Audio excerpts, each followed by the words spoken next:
Number 4, looking at adding and subtracting this one, I like to look at this as a fraction as well. Let's state our restrictions.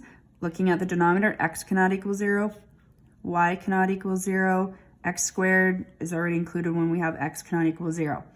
Let's get a common denominator. We have an x and a y and an x squared. So between the x and the x squared, you need to have x squared as the common denominator. You can build this x up. Y is also part of the denominator. 1 is already part of the denominator when you have that.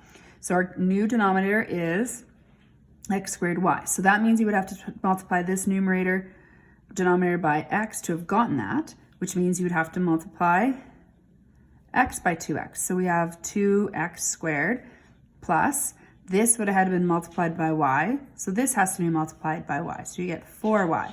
I often say, well, what's missing in the denominator? The y, that's what you can multiply the numerator by and put it right into the question. So you don't have to show this work. So if you don't show it properly or you don't show it in the numerator and denominator, you can get a communication error.